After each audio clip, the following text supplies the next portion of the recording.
नुसरत जैदी की वाक़े के बाद आग और खून में शहर नहला दिया गया था। उस वक्त एमक्यूएम मौजूद नहीं थी उस तरह। 20,000 वाकयात हमारे बाद हुए हैं और हमने शहर को उस तरह जलने नहीं दिया है। ये शहर की 32,000 से ज्यादा इमारतें, जिन्हें इस मर्दमशुमारी में गिना नहीं गया था, जहां का टैक्स वसूल किया जाता है, अब सब इस गुल प्लाजा से हमें लगता है कि सब बारूद से बनी हुई है।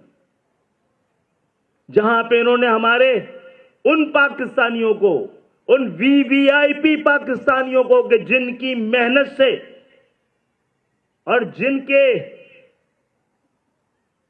वफादारी के एहसास से, यानी सबसे बड़ा वीवीआईपी वो होता है दुनिया भर में जो टैक्स देता है।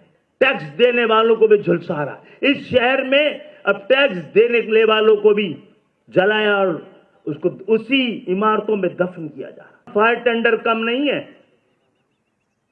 जब भी आए हैं एमक्यूएम के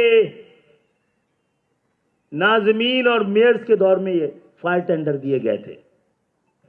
अब मुझे नहीं पता वजीर आला हाउस वो फायर टेंडर जो नवाबशाह में खड़े हैं, खैरपुर में खड़े हैं, कराची के दादू में खड़े हैं, यानी वहां तो है ही नहीं, जब भी तो कराची की खड़े हैं वहां पे।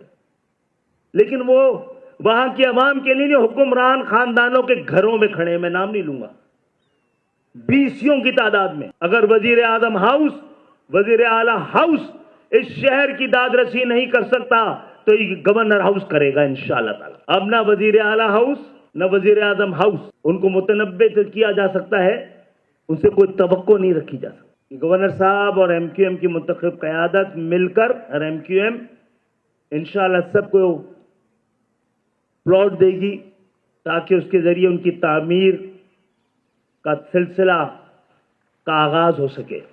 ये जलसा अगर ये शहर हमारा नहीं होता, और जिनका ये शहर है नहीं, वो इस हादसे पर सियासत करना चाहते हैं। हम ये जलसा उठा के